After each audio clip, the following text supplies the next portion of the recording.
Hello, you're listening to a We Will Fix It podcast short with Colin Thomas and myself, James Piecowye. Just trying to get the kids interested in that kind of stuff. And it's been Dylan's birthday, actually, a couple of days ago. Happy birthday. 11. Do we need to sing? 11 years old. No, how did that happen? Oh, gee. Crazy, isn't it? But the present from Grandpa and Granny... Hold on. Let me guess. Reciprocating saw? Oh, yeah, well, I was thinking about that, but you know what? It's a little bit too tempting to use that for other purposes, so maybe not. Come home, the banister gone. Yeah. Sister's bed gone. Yes, wife gone. No, don't go there. So what he got was a Meccano set. Oh. Which is just amazing. Do you have Meccano in? Yes. Yeah, right. Okay. So for me, Meccano That's was old school. Absolutely it. Do people still buy a lot of Meccano sets? Yes. Okay. Now, what happened, what's odd is we've now got 3 generations of ridiculously strong memories of Meccano.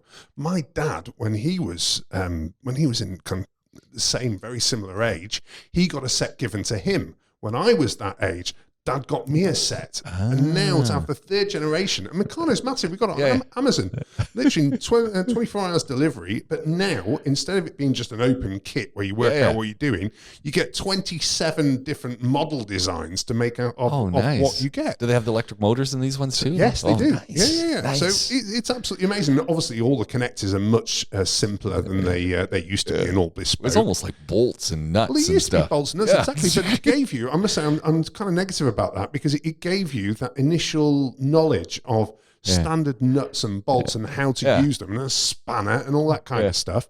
And it really made you think. Whereas this one is a little bit more prescriptive in the way that it's used. But the nice thing is we've got Grandpa coming out only in a couple of weeks. Oh, good. And Dylan was absolutely adamant as soon as he did it that I'm building this with Grandpa, which at that point, big lump in throat, and went, my goodness, you're not going to know what that means to him. So it's going to be quite something.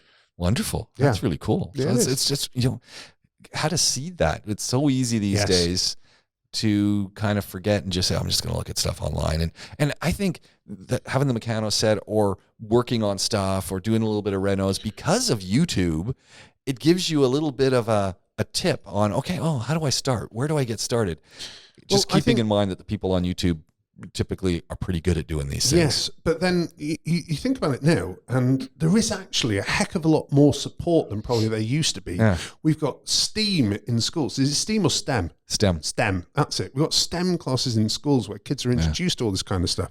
You've got Lego Technic, and before that you've got Duplo Technic, which is Duplo Technic, sure. The kids range. So it's basically now you can go from Duplo at kind of 4 or 5 to Lego Technic by the time they're 7. Yeah. Ruby, my 7-year-old, when she was 5, she was building the stuff designed for 7-year-olds and quite technical bits and really enjoying it. So we're now trying to push it at both ages, so that they keep this whole practicality about them as they get older, because that skill has been lost. There's the age-old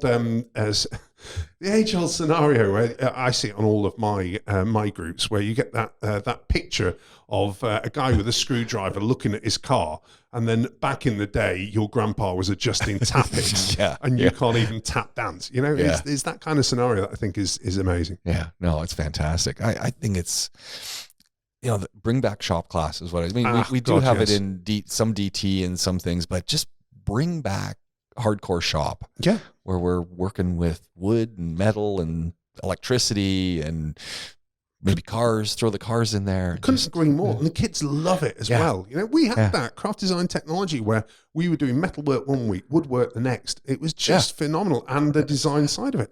And it was brilliant. It was really, really good. And then as soon as you get serious for us, GCSEs and A-levels, all that gets dropped. Yeah. And it's not valued in the same way. But the reality now is, who is it who really earns the big bucks and is always staying employed? It's the engineers. Yeah. Yeah. I mean, my mates who are engineers, they are just literally hopping job to job. You know what? Somebody just offered me 50% more again.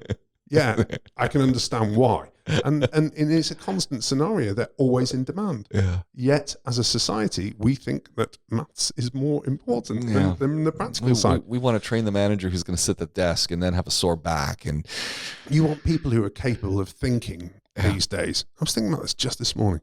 which something that I'm really proud of is the fact that, my kids are real thinkers. They're not necessarily the best learners in the world, but my goodness, can they apply what they do learn and effectively. And I really see the value in that massively.